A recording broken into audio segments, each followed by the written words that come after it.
Astrophysics for everyone by Hiten Shelar पुस्तक। अध्याय 17। एक ग्रेविटी ट्रैक्टर किसी एस्टेरॉयड को उसकी कक्षा से कैसे हटाता है।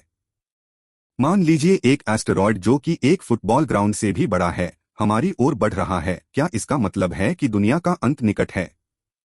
असल में यह निर्भर करता है कुछ तथ्यों पर। एस्टेरॉयड किस पदार्थ से बना है, टकराने का कोण कैसा है, उस एस्टेरॉयड का द्रव्यमान क्या है और उसकी गति कितनी है।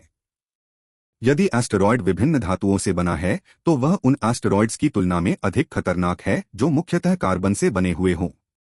और यदि टक्कर का कोण 90 डिग्री से कम है तो किनेटिक एनर्जी, हर गतिशील वस्तु की ऊर्जा का एक बड़ा हिस्सा पृथ्वी की सतह को छीलने में खर्च होगा, जिससे शॉकवेव्स कम शक्तिशाली होंगी। लेकिन यदि टक्कर 90 डिग्री के कोण पर होती है तो एस्टेरॉयड की अधिकांश किनेटिक एनर्जी शॉकवेव के रूप में स्थानांतरित हो जाती है और बाकी ऊष्मा के रूप में जब वह पृथ्वी की सतह में प्रवेश करती है। जब ये शॉकवेव्स महासागरों तक पहुंचती हैं तब सुनामी पैदा होती है जो एक पूरे शहर, देश या संभवतः पूरी दुनिया को प्रभावित कर सकती है। द्रव्यमान और गति की भूमिका को बेहतर ढंग से समझाने के लिए इन्हें एक साथ मोमेंटम, मास वेलोसिटी के रूप में समझना बेहतर है।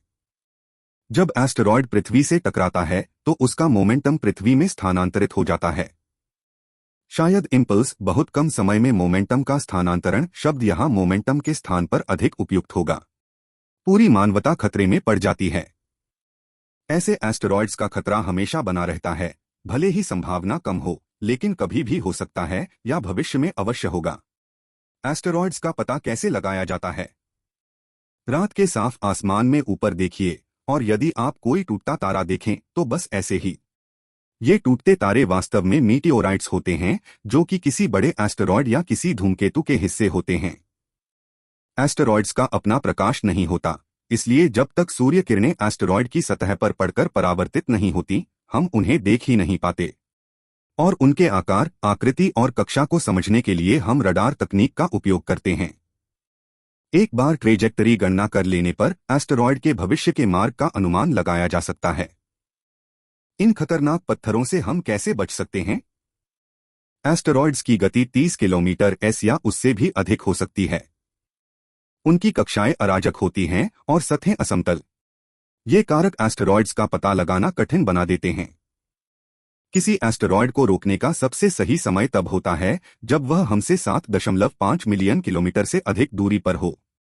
अन्यथा उन्हें संभावित खतरनाक माना जाता है यदि उनका द्रव्यमान और गति विनाश के लिए पर्याप्त हो, और उन्हें डिफ्लेक्ट करना और भी कठिन हो जाता है। लेकिन एस्टेरॉयड को ट्रैक से हटाया कैसे जाए? उसे न्यूक करना।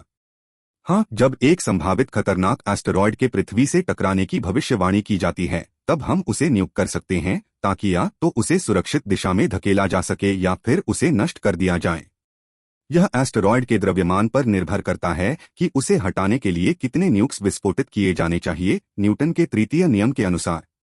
किंतु समस्या यह है कि यदि एस्टेरॉयड को टुकड़ों में बांट भी दिया जाए तो उससे बनने वाले मीटियोराइट्स या माइक्रोमीटियोराइट्स हमारे उपग्रहों को नष्ट कर सकते हैं, जिससे आर्थिक हानि अत्यधिक होगी। लेकिन मानव जीवन अधिक मूल्यवान है, इसलिए यह एस्टेरॉयड को नष्ट करने या उसे हटाने का प्रभावी तरीका है। लाइट से एस्टेरॉयड को डिफ्लेक्ट करना। यदि मैं कहूं कि आप किसी धातु की प्लेट या किसी भी वस्तु को केवल प्रकाश डालकर हिला सकते हैं तो आप शायद कहेंगे कि मैं मजाक कर रहा हूं। लेकिन नहीं, मैं मजाक नहीं कर रहा। प्रकाश भी मोमेंटम प्रदान करता है, ठीक एक सामान्य गतिमान वस्तु की तरह। हालांकि प्रकाश का द्रव्यमान नहीं होता, लेकिन उसमें ऊर्जा होती है और ऊर्जा मास के सिद्धांत के अनुसार प्रकाश का भी अपना मोमेंटम होता है। प्रकाश द्वारा मोमेंटम के स्थानांतरण से जो फोर्स उत्पन्न होती है उसे रेडिएशनल प्रेशर कहते हैं। इसी तरह किसी एस्टेरॉयड को उसकी कक्षा से हटाया जा सकता है। यह एक अच्छा तरीका है क्योंकि इसमें हमें केवल उच्च ऊर्जा वाली प्रकाश किरणों की आवश्यकता होती है जो एस्टेरॉयड पर पर्याप्त मोमेंटम डालकर उसकी दिशा बदल सकती हैं। ग्रेविटी ट्रैक्टर द्वारा एस्टेरॉयड को डिफ्लेक्ट करना। दो द्रव्यमान हमेशा गुरुत्वाकर्षण बल द्वारा एक दूसरे को आकर्षित करते हैं। कल्पना कीजिए कि एक संभावित खतरनाक एस्टेरॉयड पृथ्वी की ओर बढ़ रहा है और हम उसे डिफ्लेक्ट करने के लिए किसी द्रव्यमान का उपयोग करते हैं जो कि एस्टेरॉयड के साथ एक ग्रेविटेशनल टग बनाए। यह द्रव्यमान एक चलता फिरता स्पेसक्राफ्ट होता है जिसमें आयोनिक प्रोपेलर लगा होता है जिसे हम एस्टेरॉयड के पास होवर करने के लिए भेजते हैं।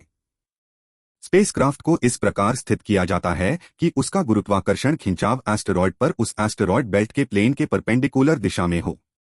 यदि स्पेसक्राफ्ट और एस्टेरॉयड को एक सिस्टम माना जाए तो स्पेसक्राफ्ट की गति में मामूली परिवर्तन पूरे सिस्टम अर्थात स्पेसक्राफ्ट प्लस एस्टेरॉयड के मोमेंटम को बदल सकता है और एस्टेरॉयड को उसकी कक्षा के तल से हटाया जा सकता है। स्पेसक्राफ्ट का एस्टेरॉयड पर गुरुत्वीय बल बहुत कम हो सकता है, किंतु वर्षों तक जारी रहने वाला यह निरंतर खिंचाव एस्टेरॉयड को उसकी कक्षा से बाहर खींच सकता है। इस प्रकार पृथ्वी या संपूर्ण मानव जाति का अस्तित्व सुरक्षित हो सकता है। अगले अध्याय के लिए सब्सक्राइब करना ना भूलें।